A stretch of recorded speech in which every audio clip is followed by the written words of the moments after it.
ऐसे कब तक बैठे रहोगे जी? घर का खर्चा कैसे चलेगा? सेठ जी के यहाँ जाकर पता क्यों नहीं करते?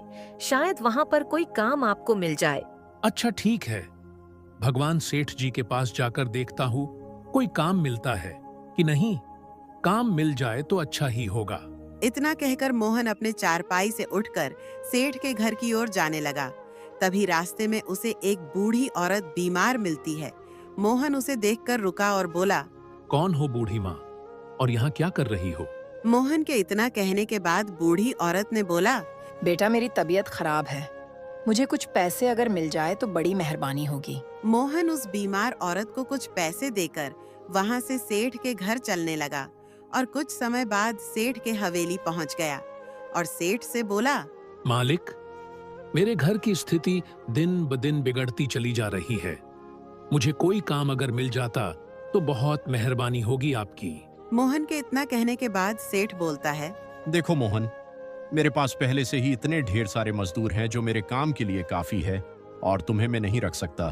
तुम यहाँ से जा सकते हो। मोहन सेठ के पास बहुत उम्मीद लेकर आया था। सोचा था उसे कोई न कोई काम तो जरूर मिल जाएगा, लेकिन सेठ के यहाँ पहले से इतने मजदूर काम कर थे जिससे मोहन को काम नहीं मिला और मोहन घर के तरफ निकल पड़ा। घर पहुंचते ही उसकी पत्नी उस पर बहुत चिल्लाने लगी और बोली। अरे खाली हाथ ही आ गए, घर के लिए राशन नहीं लाए। कितने पैसे कमा कर लाए हो? सेठ के यहाँ गए थे ना, काम मिला कि नहीं, या वहाँ से भी खाली हाथ आ गए?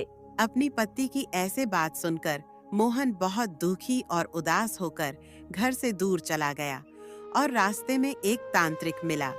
तांत्रिक ने मोहन को बुलाया और उसकी समस्या सुनी। क्या हुआ मानव? ऐसे उदास होकर जंगल में क्यों आ रहे हो?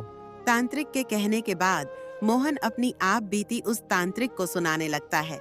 उसकी सारी समस्या सुनने के बाद तांत्रिक मोहन को अपने काले जादू से मोहन को बहुत अमीर बना देता है। मोहन अपने घर आकर देखता है, उसका बहुत बड़ा घर हो जाता है और उसकी पत्नी भी बहुत खुश दिखाई देती है। मोहन को कुछ भी समझ नहीं आता, इसलिए मोहन वापस उस जंगल में तांत्रिक के पास जाकर पूछता है।